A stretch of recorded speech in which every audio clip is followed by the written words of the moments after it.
Oh god, recording started. Okay. I need that. I need that. That can go away. All right.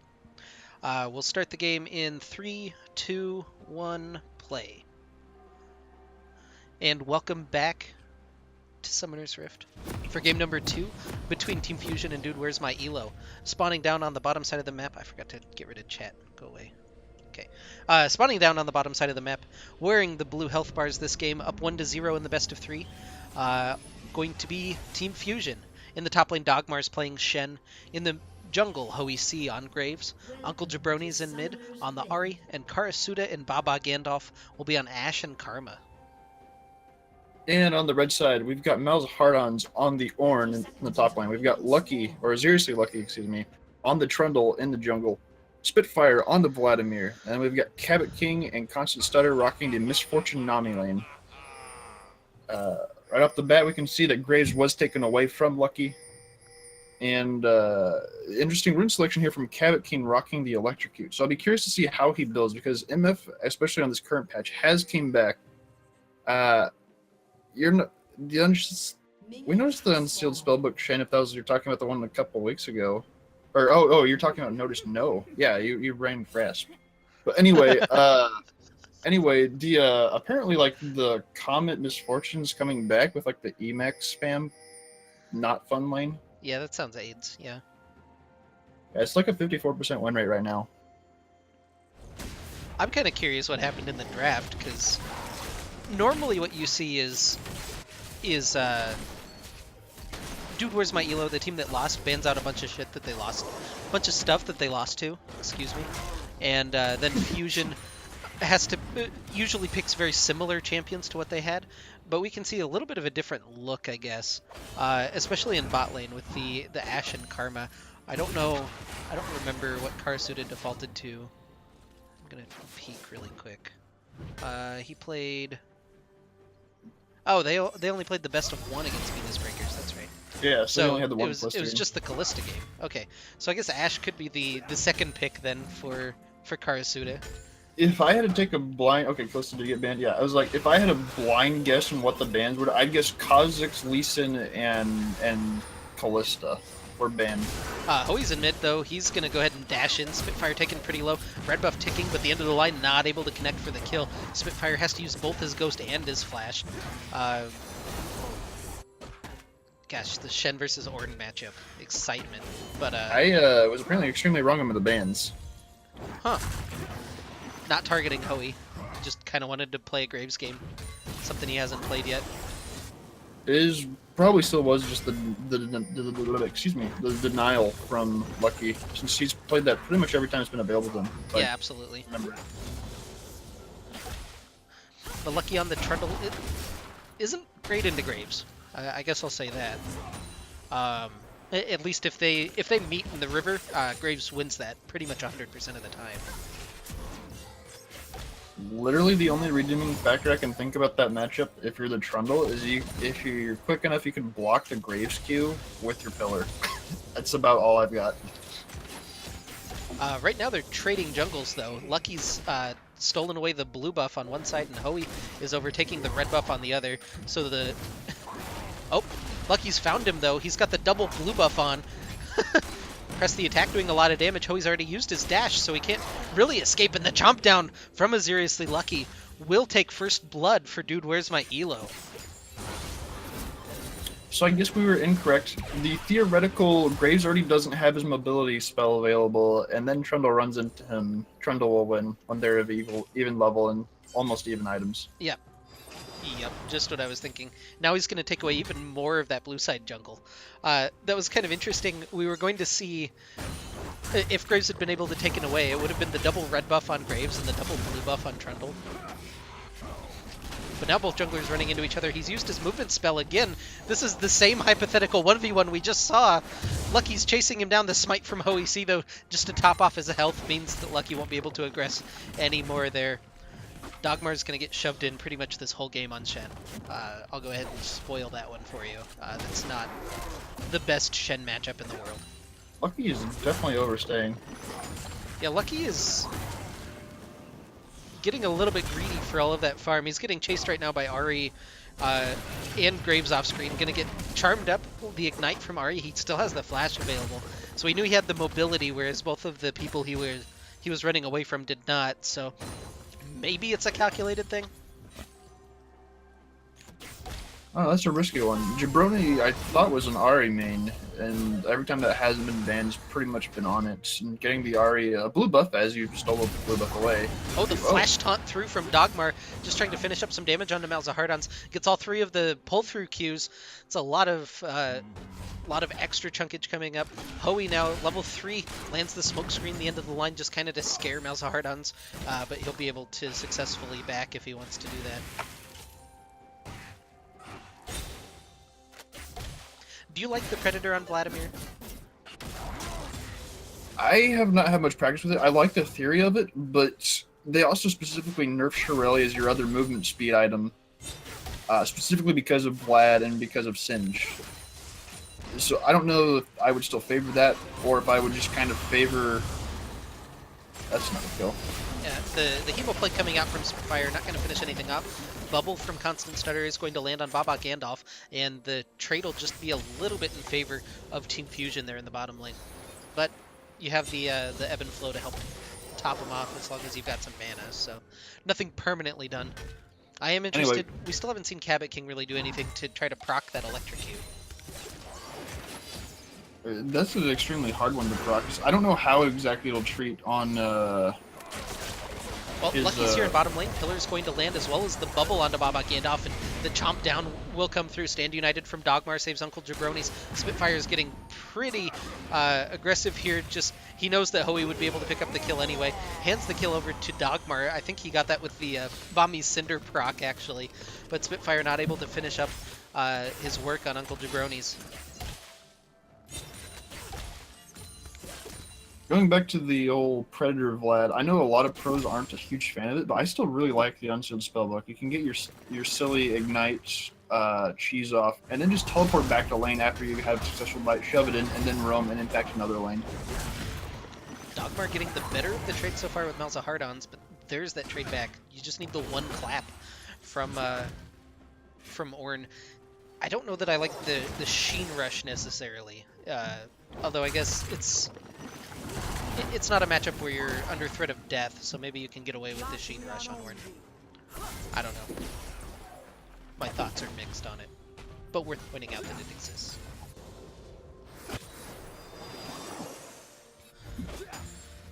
So you're seriously lucky. You've got 2 kills. You've got a pretty big lead on the Graves. Where are you looking to make your big effect? Although we're going to get interrupted, though, as Jabroni's is roaming up here on the Ari. Taunt lands from Dogmar.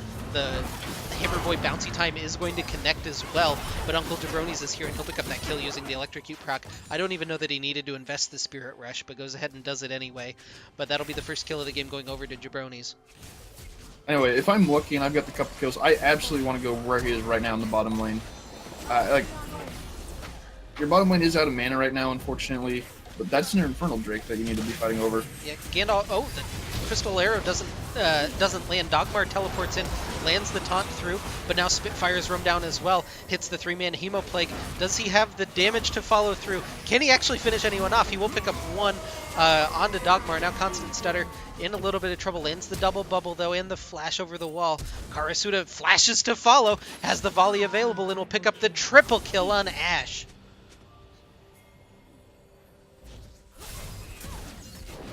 And now there's that Infernal Drake you were just mentioning as Hoey kind of walks his way into this one. A couple things during that fight. Cabot King was out of mana, so didn't have ult available despite being 6 on MF.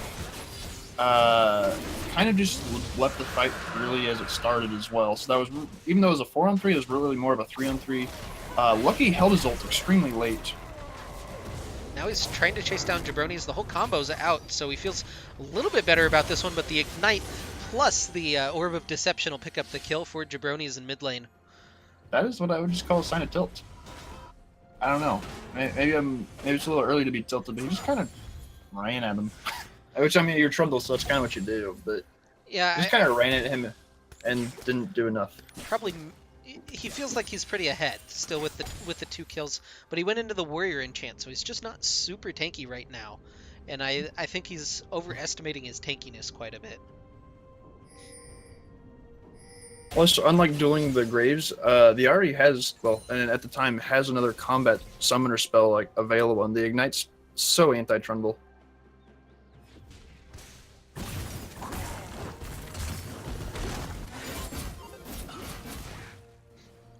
But yeah, that fight was just really. It looked like there was kind of poor communication from Dude Where's My ELO. Like, Cabot King should have said, "Hey, I'm backing off here," while the rest of the team went aggressive, and they were standing right on top of that Shen teleport. So it really forced their communication. This is a 2v2 top. Ornhorde coming through, able to land the double knock up. They're trying to get Graves out, and he'll get bursted through the Stand United. Now Spitfire and Uncle Jabroni's gonna go ahead and have his scrap in mid lane. We're still gonna follow the fight in top lane as Dogmar trying to run away. Lucky gets chunked out pretty low, doesn't have any more sustain available. Now Spitfire gets the healing back from that ultimate.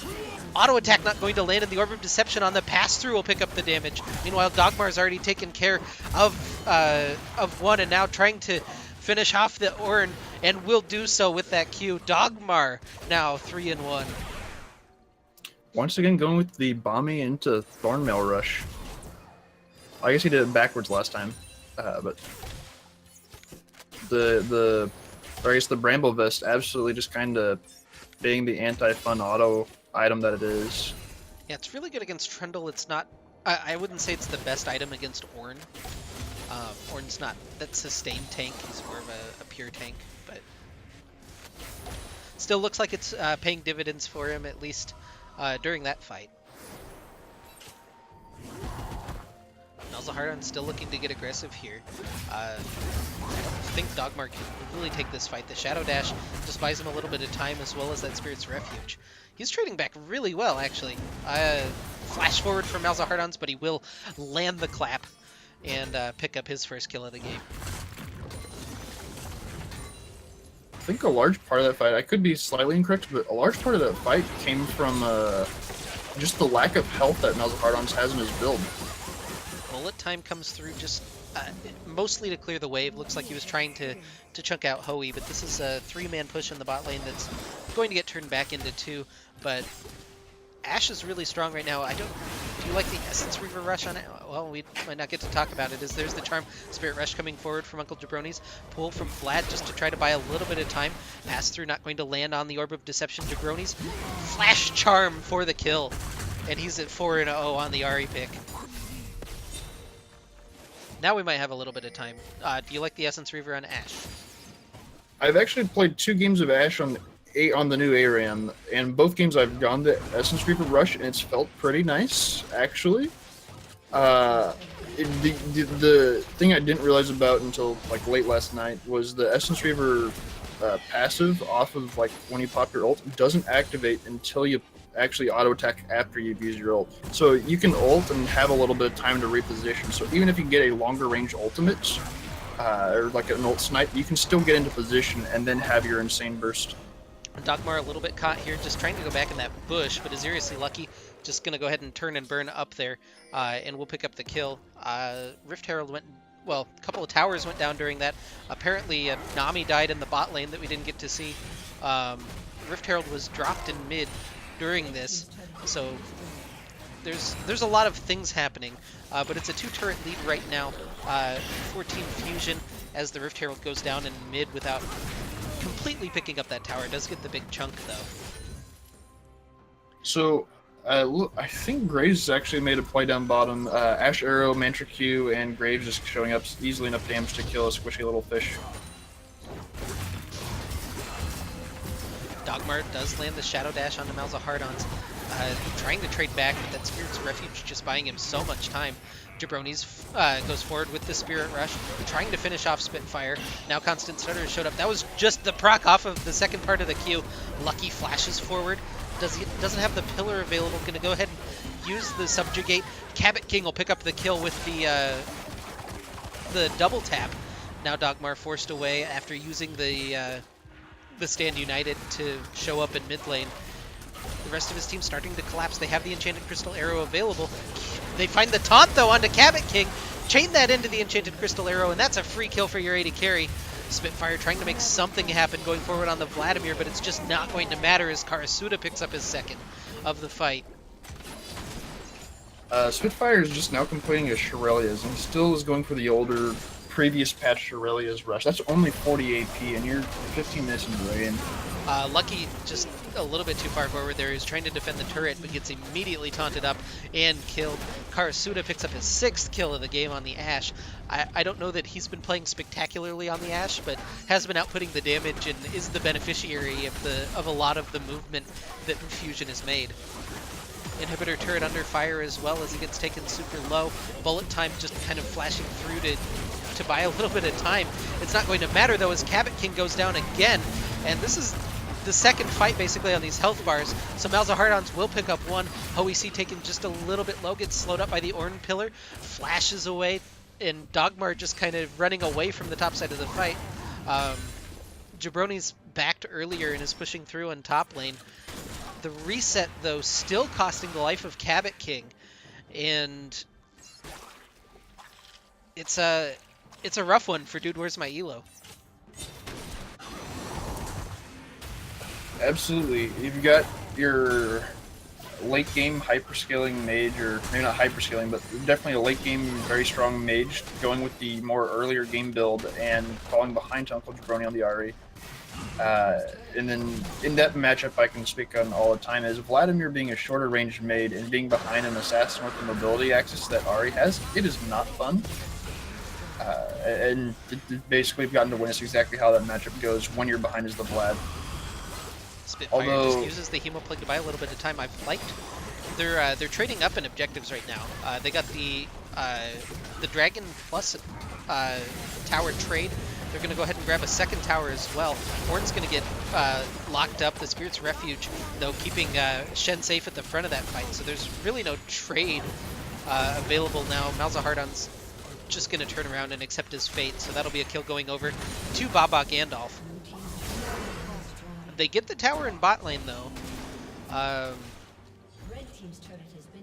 in exchange for the inner tower in top. So this is a pretty extended trade. I liked the trade up that they were doing, but now it's a little bit much as Jabroni's is here going to use the Spirit Rush to pick up one. Bullet time coming through from Cabot King, only going through Shen. Takes him pretty low, but it's not the kill. Lucky just trying to find a fight, but Karasuda is godlike as he picks up the kill, and Hoey dispatches a kill on the other side of the fight as the inhibitor in mid falls at 17 minutes. We're not done, though, as the Hammer Boy bouncy time comes through. Hoey gets knocked up, but able to quick draw away.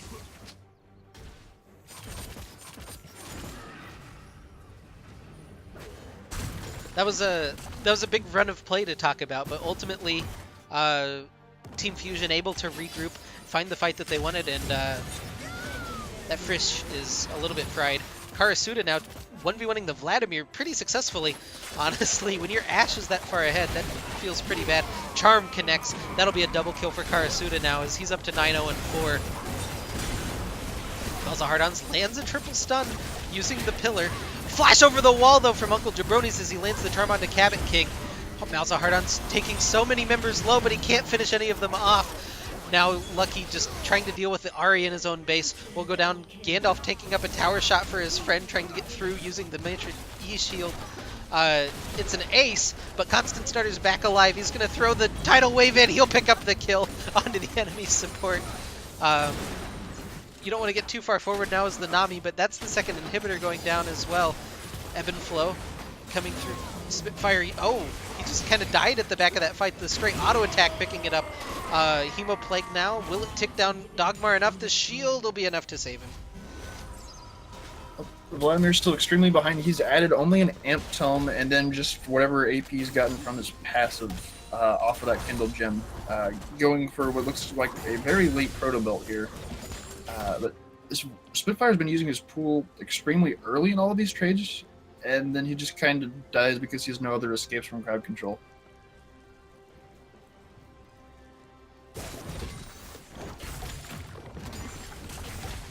Yeah, these fights have been very... Normally we see Dude Where's My ELO playing as a very cohesive unit, and their macro has been stronger than every other team in the league. That was a competition for the red buff, and Karasuda wins it. Um,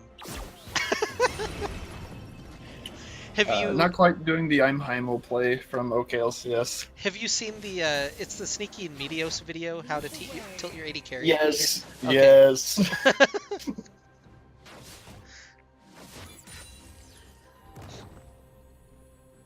I That's what suppose that's. when you have like a 1100 or 11,000 gold lead, you can afford to maybe blow an ultimates.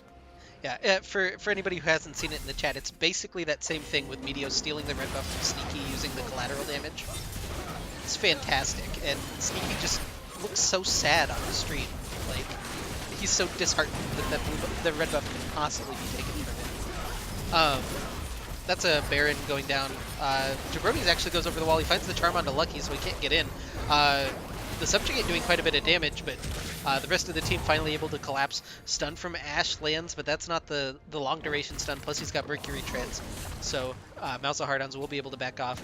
Now the 4-man unit from Dude Where's My ELO will have to try to defend here.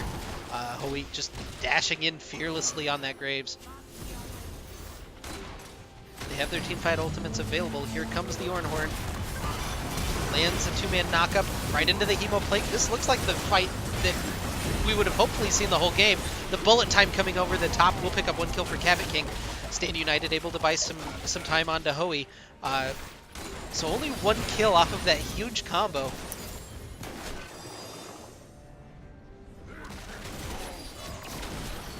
Trundle back alive though, gets charmed up immediately, and he is not tanky. That is not the tank Trundle that you're used to seeing. That is a full damage Trundle. That is a full damage Trundle. The taunt from Dogmar will connect as well as they continue to clean up the base.